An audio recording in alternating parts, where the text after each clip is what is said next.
Hello my dear aspirants, कैसे हैं आप सब अच्छे होंगे, मज़े में होंगे और अपनी प्रिपरेशन अच्छे से कर रहे होंगे। तो आज की इस वीडियो सेशन में हम क्या बात करने जा रहे हैं? आज के इस वीडियो सेशन में हम बात करेंगे top MCQs on Indian constitution. देखें, हम एमसीक्यूज़ को तो डिस्कस करेंगे, हमारी ये कोशिश रहेगी कि ये आपका टॉपिक जो है अच्छे से कंप्लीट हो जाए। देखें, अगर आप चाहते हैं कि अगर किसी भी एग्ज़ाम में इस टॉपिक से क्वेश्चन आता है तो वो आपका गलत ना हो, तो आपने एक छोटा सा काम करना है, इसे रिक्वेस्ट समझ लें। एक नोटबुक और एक पेन अपने साथ रख लें। आज हम बात करेंगे मेकिंग ऑफ कॉन्स्टिट्यूशन की, थ्रू एमसीक्यूज़ डिस्कस करेंगे। ठीक है, चलिए अपनी क्लास को हम स्टार्ट करते हैं। जल्दी से क्लास को लाइक कर दें और अपने दोस्तों के साथ शेयर कर दें। ठीक है जी। सबसे पहला क्वेश्चन आपसे क्या पूछा गया? आपसे पूछा गया dash is a set of fundamental rules that determine how a country और स्टेट इज़ रन। कि कौन से ऐसे जो सेट ऑफ फंडामेंटल रूल्स हैं जो डिटरमाइन करते हैं कि कैसे एक कंट्री या स्टेट को चलाना है? Constitution, act, social norms, none of these. तो इस क्वेश्चन का आंसर क्या है? जैसे ही अगर हम बात कर रहे हैं इंडियन कॉन्स्टिट्यूशन की, यानी कि मेकिंग ऑफ कॉन्स्टिट्यूशन की, कॉन्स्टिट्यूशन पे एमसीक्यूज़ की, तो इस क्वेश्चन का आंसर ही क्या है? कॉन्स्टिट्यूशन क्या होता है? एक सेट ऑफ फंडामेंटल रूल्स होता है। इसमें क्या होता है? ये सेट होता है फंडामेंटल रूल्स का, जो डिटरमाइन करता है कि कैसे एक कंट्री को या स्टेट को हमने चलाना है। ठीक है, यहाँ पे आप देख सकते हैं लगभग almost all constitutions are codified, which simply means they are written down clearly in a specific documents called the constitution। देखिए, आपको तो इतना पता होना चाहिए, अगर हम इंडियन कॉन्स्टिट्यूशन की बात करते हैं तो ये one of the most important topic है हर एक एग्ज़ाम के लिए। अब आपको ये पता होना चाहिए कि जब मेकिंग ऑफ कॉन्स्टिट्यूशन की बात की जाती है, अगर हम मेन पॉइंट्स की बात करते हैं, अब आपका काम क्या है? एमसीक्यूज़ तो हम करेंगे, लेकिन जो चीज़ें मैं बताऊंगा ना वो आपने साथ साथ नोट करनी है। सबसे पहले आपको ये पता होना चाहिए कि हमारे पास क्या थी एक, इसके अगर जड़ में हम जाएं तो डिमांड फॉर एक कॉन्स्टिट्यूएंट असेंबली रखी गई थी। आपको ये पता होना चाहिए कब?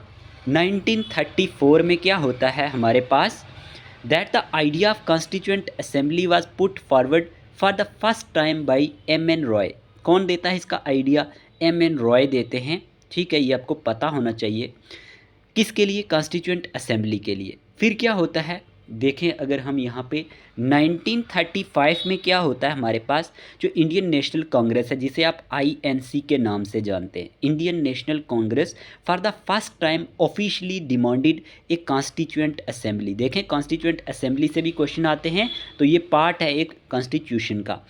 क्या होता है? फर्स्ट टाइम ऑफिशियली डिमांडेड करती है कॉन्स्टिट्यूएंट असेंबली। किसके लिए? टू फ्रेम करने के लिए। क्या? एक कॉन्स्टिट्यूशन को, to frame the constitution of India.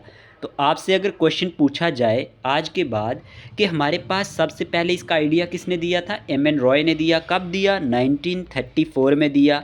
उसके बाद आपसे पूछा जाए ऑफिशियली डिमांडेड जो कॉन्स्टिट्यूएंट असेंबली थी, फर्स्ट टाइम ये officially demanded a constituent assembly to frame the constitution of India. ये कब हुआ? ये 1935 में। किसने किया? इंडियन नेशनल कांग्रेस ने। यहाँ तक क्लियर हो गया?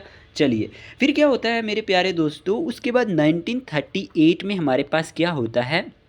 Jawaharlal Nehru on behalf of INC क्या करते हैं? जवाहरलाल नेहरू ये क्या करते हैं? डिक्लेयर करते हैं कि that the constitution of free India must be framed without outsider interference. Without outside interference यानी बाहर का कोई भी यहाँ पे आके इंटरफेरेंस नहीं करेगा। ठीक है, बाई ये constituent assembly elected on the basis of adult franchise. कि जो हमारे पास कॉन्स्टिट्यूशन ऑफ इंडिया होगा, ये फ्रेम्ड होगा बगैर किसी आउटसाइड इंटरफेरेंस के, और ये होगा बाई ये कॉन्स्टिट्यूएंट असेंबली के बेस पे, जो किसके बेसिस पे होगी? अडल्ट फ्रेंचाइज के बेसिस होगी। इतना पता चल गया? चलिए जी, चल गया।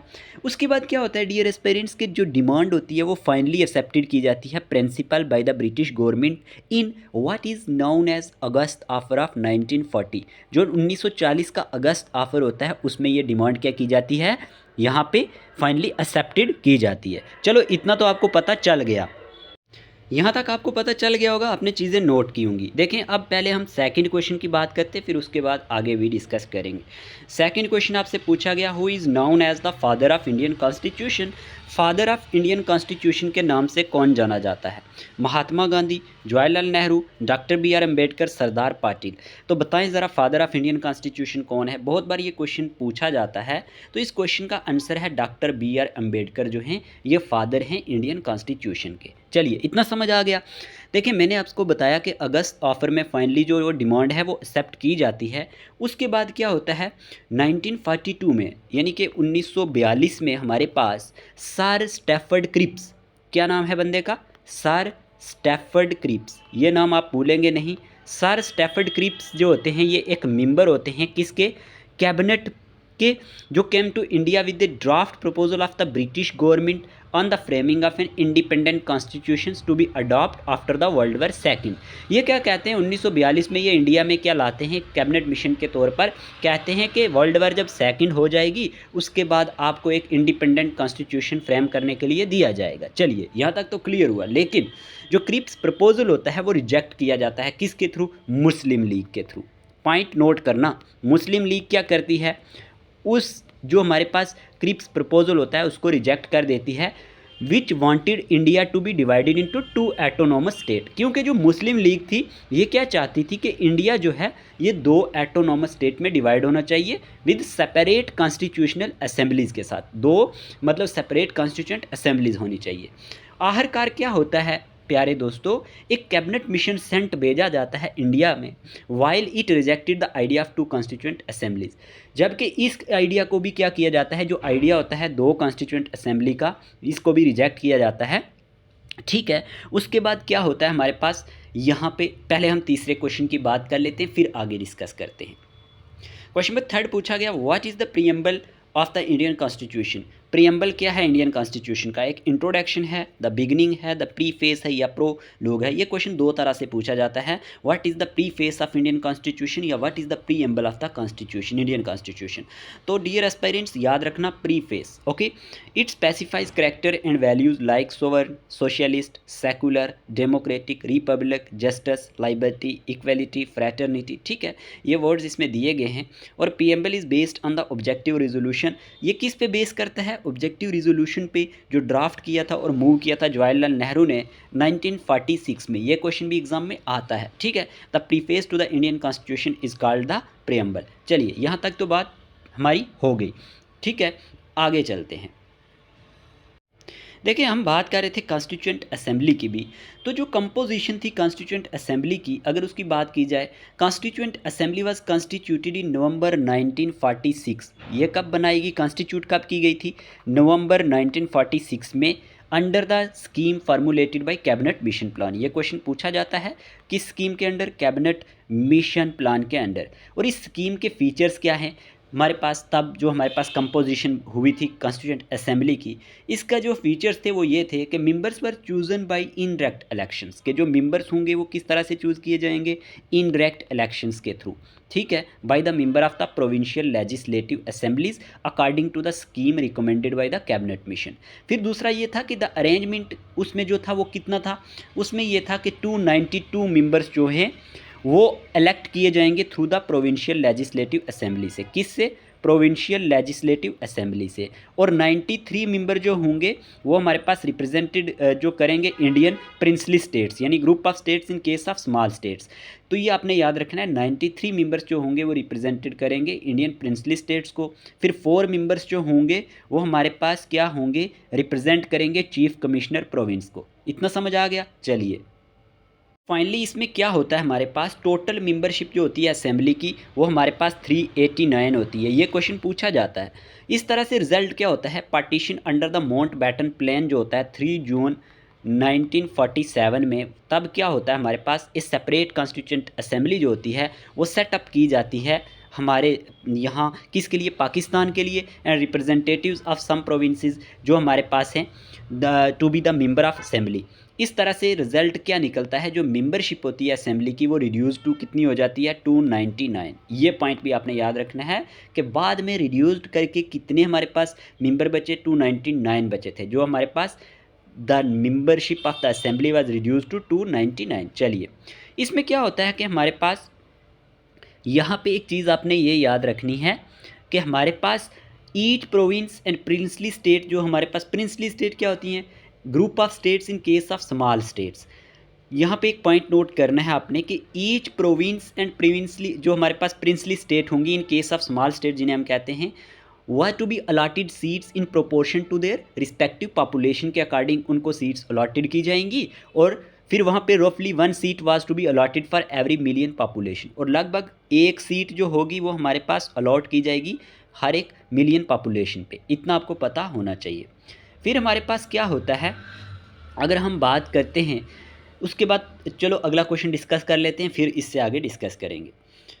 अगला क्वेश्चन क्या पूछा गया, when was the constitution of India adopt. India का जो कॉन्स्टिट्यूशन है ये कब अडॉप्ट किया गया था, 1947, 1949, 1952, 1960। तो याद रखना ये क्वेश्चन बड़ी बार एग्जाम में आता है। 1949 में it was adopt bye the constituent assembly on 26 November 1949 और कैम इनटू इफेक्ट ऑन 26 जनवरी 1950। दोनों डेट्स बहुत इंपॉर्टेंट है, तो आपने इनको अच्छे से याद रखना है, ठीक है, बहुत इंपॉर्टेंट होंगी, ये आपने याद रखना है। चलिए अगले क्वेश्चन की बात करते हैं। अगला क्वेश्चन क्या पूछा गया आपसे, अगला क्वेश्चन पूछा गया था constituent assembly of India was set up under the framework of, कि जो हमारे पास कॉन्स्टिट्यूएंट असेंबली है इंडिया की, ये सेटअप की गई थी किस फ्रेमवर्क के under, Cripps mission 1942, cabinet mission 1946, Simon commission 1927, none of these. तो इस क्वेश्चन का आंसर है option number B, cabinet mission 1946। Already मैं आपको बता चुका हूँ। और 1934 में मैंने आपको कहा था M.N.. Roy first propose the idea of constituent assembly, one of the most important point, आप नोट करें इसे। और constituent assembly was constituted in November 1946 under the scheme formulated bye cabinet mission plan. इतना आपको समझ आ गया? ओके सर, आ गया। चलिए अगला क्वेश्चन क्या है, अगला क्वेश्चन आपसे पूछा गया, the all important drafting committee had two distinguish jurists okay and lawyers along with the chairman doctor B R Ambedkar. और देवर वो कौन से थे दो हमारे पास इंपॉर्टेंट ड्राफ्टिंग कमेटी जो हमारे पास थी, उनके दो डिस्टिंग्विश्ड जूरिस्ट और लायर कौन थे, B N Rau and Alladi Krishnaswami Ayyar, B N Rau and S N Mukherjee, Alladi Krishnaswami Ayyar and K M Munshi, या K M Munshi and S N Mukherjee.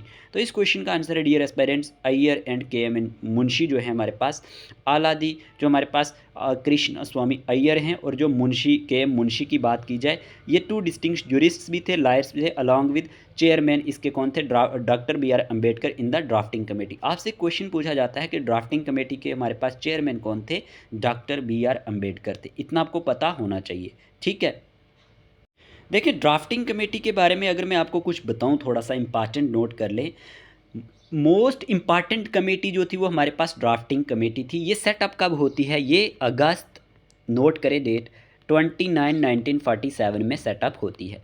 और इसके अंदर 7 मेंबर थे। कितने मेंबर थे? 7 मेंबर, ये आप याद रख सकते हैं। उन 7 के नाम अगर आप लिख सकें तो लिख सकते हैं। डॉक्टर बी आर अम्बेडकर, मैंने जैसे आपको बताया, ये क्या थे, ये चेयरमैन थे, जिन्हें आप क्या कहते हैं, father of the constitution of India. उसके बाद थे हमारे पास एन गोपाल स्वामी, जो हमारे पास अयंगर हैं, ठीक है, गोपाल स्वामी, नोट कर लें, ओके, अयंगर, ओके। उसके बाद हमारे पास थे तीसरे नंबर पे आलादी कृष्णा स्वामी अय्यर, ठीक है, ये मैंने आपको बता दिया। डॉक्टर के एम मुंशी, ठीक है। उसके बाद मैंने आपको बताया यहाँ पे सैयद मोहम्मद सैदुल्ला, एक नाम ये भी याद रखना है। और एक थे हमारे पास एन माधवा राव, इन्होंने एन माधव राव भी आप कह सकते हैं। He replaced B L Mitra, ये क्वेश्चन एग्जाम में आया हुआ है कि who replaced B L Mitra who resign due to ill health. तो याद रखना एम माधव राव जो हैं इन्होंने रिप्लेस्ड किया था, he replaced B L Mitra who resign due to ill health. तो उसके बाद हमारे पास आ जाते हैं कृष्णा स्वामी, जो हमारे पास Krishnamachari, he replaced D P Khaitan who died in 1948। क्या नाम है उनका? कृष्ण, जो हमारे पास कृष्णमचारी, नाम आप लिख लें, KRISHNAMACHARI। तो ये हमारे पास क्या थे, इनने रिप्लेस किया था डीपी कैथान को। किसको? ये क्वेश्चन भी पूछा जाता है, किसने किसको रिप्लेस किया? डीपी कैथान को किया था, जिनकी डेथ हुई थी 1948 में। और जो हमारे पास यहाँ पे फर्स्ट ड्राफ्ट जो था कॉन्स्टिट्यूशन ऑफ इंडिया का, विच वाज पब्लिश्ड फरवरी 1948 में किया गया था, तो ये आपको पता होना चाहिए। और सेकंड ड्राफ्ट जो था हमारे पास वो पब्लिश किया गया अक्टूबर 1948 में। उसके बाद क्या होता है, कॉन्स्टिट्यूशन जो है वो अडॉप्ट किया गया, मैंने आपको ऑलरेडी बताया, नवंबर 26 1949 को, ठीक है। इसमें क्या था, तब की बात कर रहा हूँ, एक प्रियम्बल था तब, 395 आर्टिकल्स थे और 8 शेड्यूल थे। और आज की बात करें तो वो हम आगे बताएंगे आपको टोटल कितने आर्टिकल्स हैं, क्या है ये वो। ठीक है, इतना पता चल गया, चलिए चल गया होगा। अगले क्वेश्चन की बात करते हैं। अगला क्वेश्चन आपसे पूछा गया, the philosophy underlying the Indian constitution was embodied quite rarely early in the objective resolution which was moved in the first session of constituent assembly on 31 December 1946 by. किसने किया था इसको हमारे पास? यहाँ पे ऑप्शन है पंडित जवाहरलाल नेहरू, सरदार वल्लभ भाई पटेल, चक्रवर्ती राजा गोपालचारी, डॉक्टर भीमराव रामजी अंबेडकर। तो इस क्वेश्चन का आंसर है the philosophy underlying the Indian constitution was embodied, ठीक है, embodied quite early in the objective resolution which was moved in the first session of Constituent Assembly on 13 December 1946 by किसके through? पंडित जवाहरलाल नेहरू के through. देखें, the objective resolution क्या है? ये एक की माइलस्टोन है in the making of Indian constitution में, और it was moved in the first session of constituent assembly on 13 December 1946 by Pandit Jawaharlal Nehru who was then the vice president of the assembly. Point अपने note करने, यहाँ तक clear हो गया।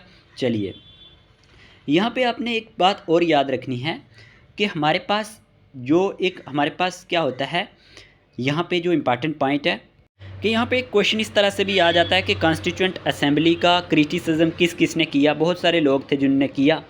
तो यहाँ पे एक जो इम्पॉर्टेंट पूछी जाती है, विंस्टन जो हमारे पास चर्चिल हैं, क्या नाम है? Winston Churchill. आप नोट कर सकते हैं, Winston Churchill.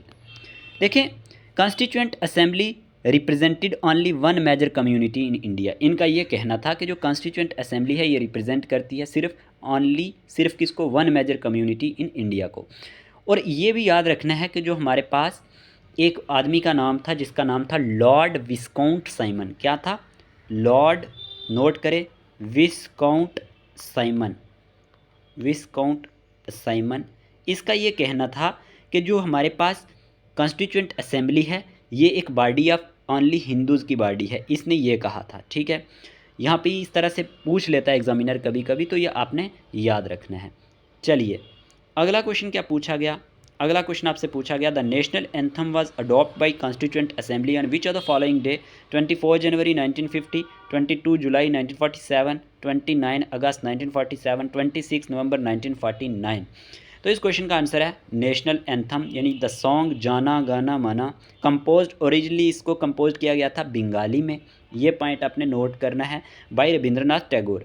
Was adopt in its Hindi version by the constituent assembly as the national anthem of India on 24 January 1950। ये इंपॉर्टेंट क्वेश्चन है, बहुत बार एग्जाम में आता है। चलिए, यहीं से और क्वेश्चन क्या बनते हैं इस तरह के, ये आपको पता होना चाहिए कि हमारे पास क्या होता है कि नेशनल फ्लैग है, ये कब हमारे पास अडॉप्ट होता है? जुलाई, नोट करें नेशनल फ्लैग के बारे में, 22 1940 यहाँ पे 7 में।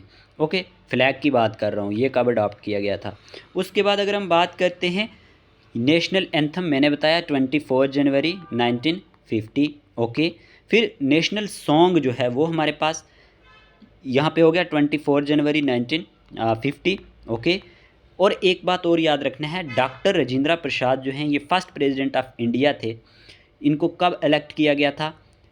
24 जनवरी 1950 को ही। तो ये डेट भी आपसे पूछी जाती है। ठीक है, एक आपने बात याद रखनी है कि in all the constituent assemblies, जितनी भी कॉन्स्टिट्यूएंट असेंबली हुई थी हेड, इसमें कितने सेशन थे? Total 11 sessions. कितने थे? टोटल 11 सेशंस थे। ओवर 2 ईयर्स और 11 मंथ्स थे। कितने मंथ थे? 11 मंथ्स और 18 डेज़ थे। ये भी आप याद रख सकते हैं। चलिए, और जो कॉन्स्टिट्यूशन मेकर थे हमारे इंडियन कॉन्स्टिट्यूशन के, makers had gone through constitutions of about, लगभग ये 66 कंट्रीज़ से इन्होंने जो है इंडियन कॉन्स्टिट्यूशन में जो जो इनको अच्छी चीज़ें लगी बाकी कॉन्स्टिट्यूशंस में, वो अपने कॉन्स्टिट्यूशंस में यहाँ पे इन्होंने डाली। और जो ड्राफ्ट कॉन्स्टिट्यूशन है ये कंसीडर किया गया था लगभग हमारे पास 114 डेज़ में। ठीक है, उसके बाद अगर हम बात करते हैं जो इसमें एक्सपेंडिचर आया लगभग ऑन मेकिंग द कॉन्स्टिट्यूशन, इसमें 64 लाख आया था। कितना? 64 लाख। ओके, और जनवरी 24 1950 को द कॉन्स्टिट्यूएंट असेंबली ने अपना फाइनल सेशन हेल्ड किया था। फाइनल सेशन कब हेल्ड किया?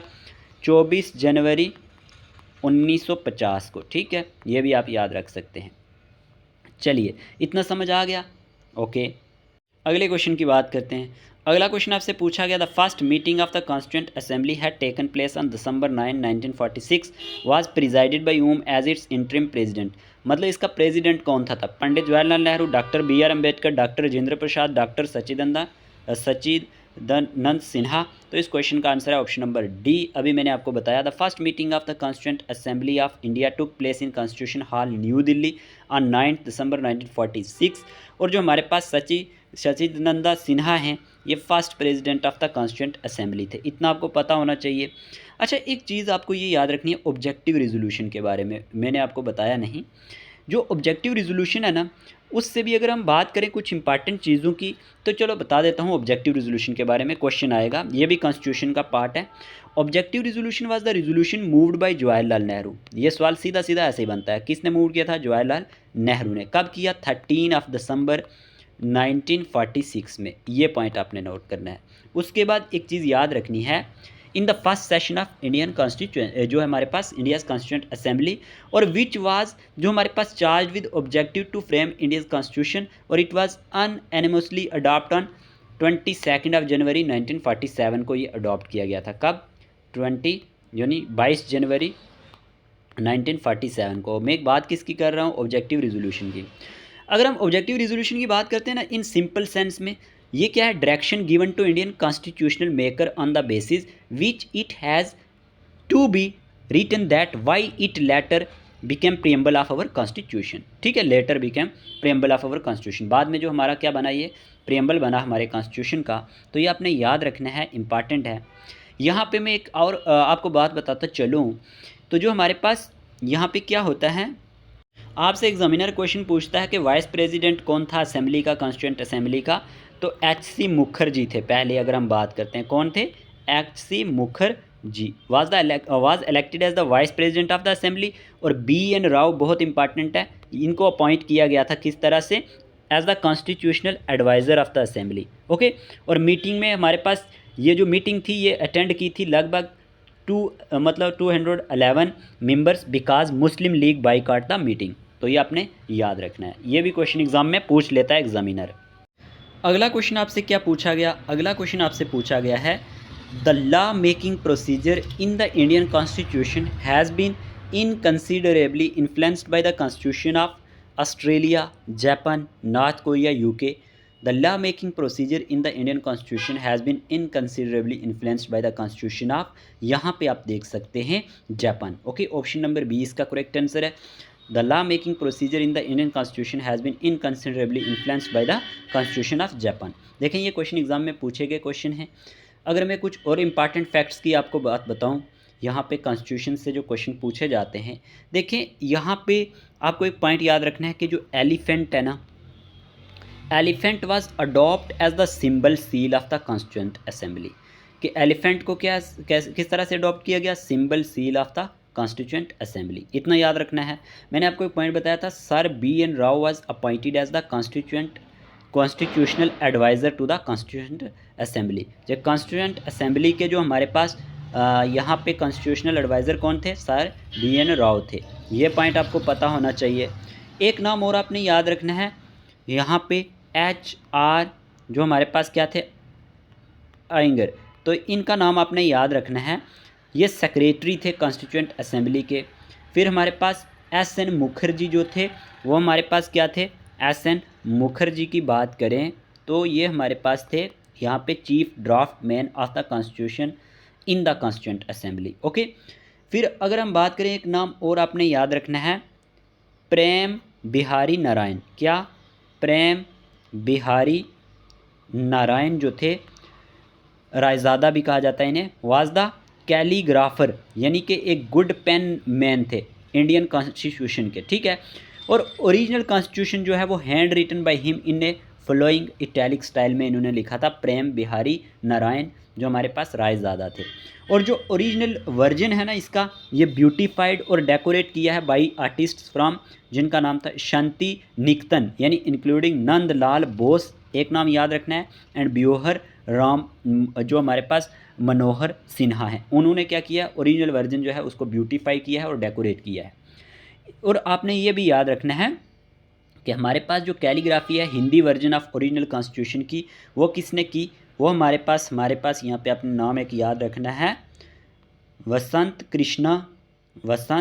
कृष्णा वेदिया, ठीक है, VAIDYA, नाम याद रखना, Vasant Krishna Vaidya, and elegantly decorated and illuminated by Nandlal Bose. तो ये नाम कुछ आपने याद रखने हैं कि एलिगेंटली अगर डेकोरेट और एलोमिनेटेड किया है, ये किसने किया है, नंदलाल बोस ने किया है। चलिए अगले क्वेश्चन की बात करते हैं। अगला क्वेश्चन आपसे पूछा गया, earlier the constitution consisted of 395 articles divided into 22 parts and 8 schedules. However, at present there are 448 articles divided into 25 parts and how many schedules? 12 schedule, 13 schedule, 10 schedule या 20 शेड्यूल। तो इस क्वेश्चन का आंसर है 12 schedule, ठीक है, आपने ये याद रखना है। The numbering remains the same but as and when the constitution is amended, new articles को ऐड किया जाता है, below original articles with suffix दिए जाते हैं ABC etcetera. For example, when our constitution was amended for adjusting the right to education, a new article 21A जो है वो इंसर्टेड किया गया था बिलो आर्टिकल 21 के, यानी एग्जाम्पल दे रहा हूँ। और this article discuss the part of constitution along with their subjects and article numbers. इतना आपको पता चल गया। चलिए अगला क्वेश्चन क्या पूछा गया आपसे, the parliamentary system of government in India is based on the pattern of parliamentary government in Great Britain, France, USA, Canada. तो इस क्वेश्चन का आंसर है हमारे पास, the parliamentary system of government in India is taken from British यानी UK constitution. तो यहाँ पे हमारे पास आंसर क्या होगा, ग्रेट ब्रिटेन। चलिए क्वेश्चन नंबर 13 की बात करते हैं। क्वेश्चन नंबर 13 आपसे पूछा गया यहाँ पे, which of the following word has not been written in the preamble of the Indian constitution.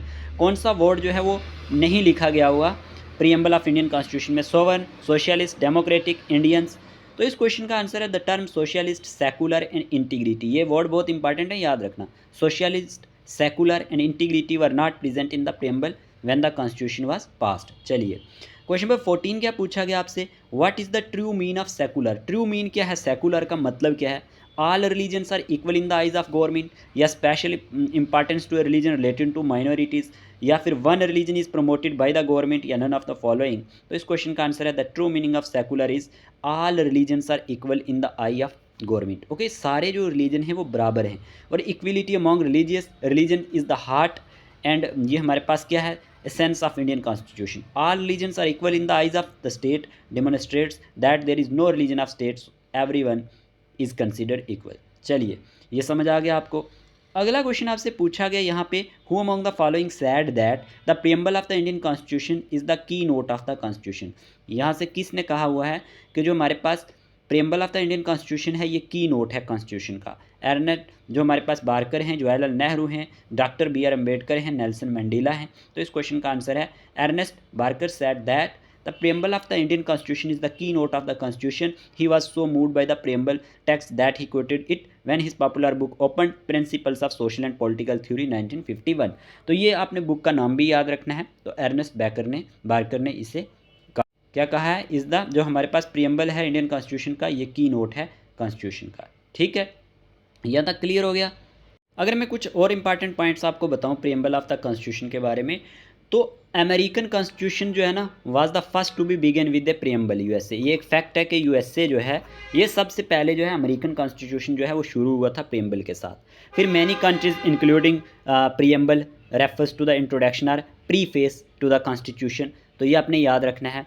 फिर अगर हम बात करते हैं ना, यहाँ पे एक आदमी का नाम है N.A. पलकीवाला, एक एमिनेंट जूरिस्ट हैं एंड कॉन्स्टिट्यूशनल एक्सपर्ट हैं, जिन्हें क्या कहा जाता है, called the preamble as the identity card of the constitution. आपसे अगर पूछा जाए ना कि identity card of constitution preamble को किसने कहा है, N.A.